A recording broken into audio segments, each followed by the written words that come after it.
Hello, friends! Get ready to step into a magical world filled with flowers, castles, and adventures.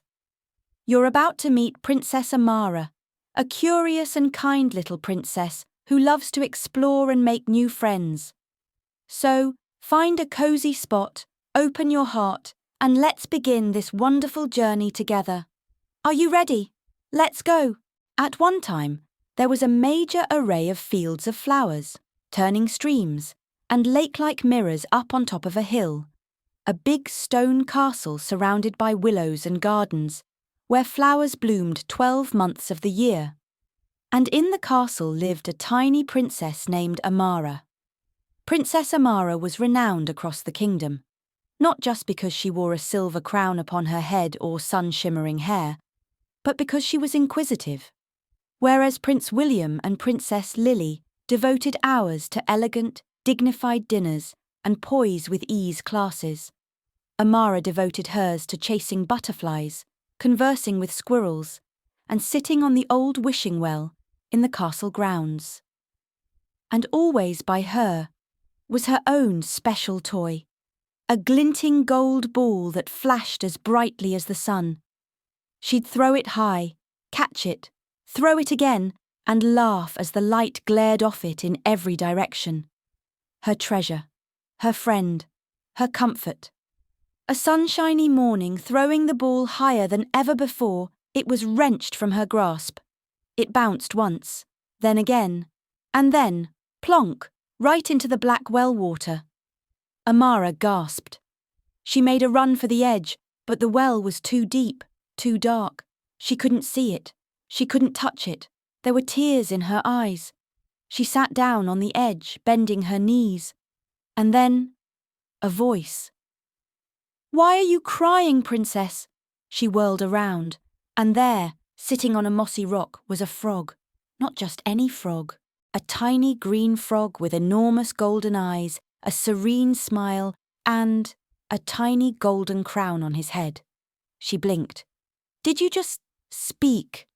"I did," the frog smiled. "And I think that you lost something." Amara nodded. "My golden ball. It's lost forever." The frog nodded his head. "I can maybe assist you in finding it." "You could," she gasped. "But I have a condition," said the frog. "When you get it back, you must promise to be my friend.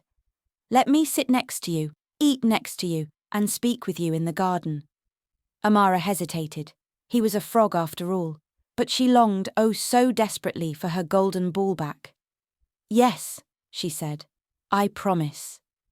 And with that, the frog jumped into the well. Splash! Seconds passed. Then out he came, clutching the golden ball in his nose. Amara was laughing with joy and took it from him. "Oh, thank you!" And then she ran away. Back to the castle, back to her room, without even looking over her shoulder. That evening, after supper had been eaten and stars twinkled over the castle towers. Knock, knock. The guards stormed in, and there was the frog, dripping, smiling, still crowned. Amara's face glowed. "He has come to see you," said the guard. The king glanced up, surprised. "Did you vow something?" Amara swallowed and nodded. "So you'll have to keep your vow," said the king gently. So she signed and opened the door to let the frog in. The frog dined at the long table with her. He used a wee spoon to eat with. He cleaned his mouth with a leaf. He spoke of dragonfly races and singing moonlight in the reeds. Amara laughed. A little at first, then lots. By dinner-time she had forgotten that he was a frog at all. The frog stayed with her in the garden for several days. He sat in the willow tree with her. He listened as she read a book. He even hummed tiny tunes while she painted pictures. He never croaked too loudly, never asked for too much. He just stayed, patient, kind. They sat under the rose arch on a rainy afternoon, hearing the sound of raindrops falling on the petals. Amara stared at him. "You're different from other frogs." "And you're different from other princesses," he replied, winking. She tilted her head to the side. "Why do you have a crown?" The frog ducked his head. "I was a prince," he whispered. "A wizard cursed me, until someone saw beyond appearances and decided to honor her word." Amara had no reaction, but she didn't turn away either. That evening, Amara lay awake. She thought about the well, about the frog, about her vow.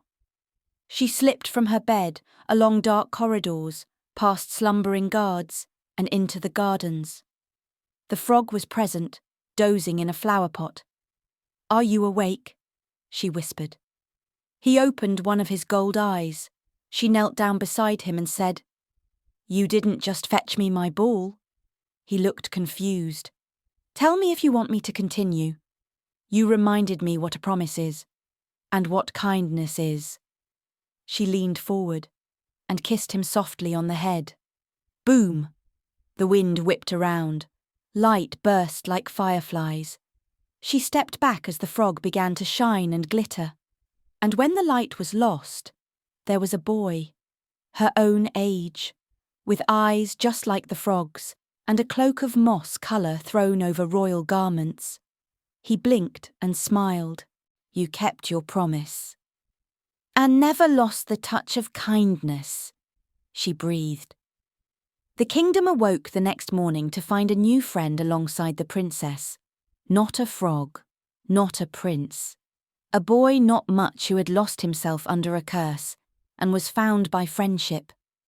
And as Amara went on playing with her golden ball, she now had something so much greater than that.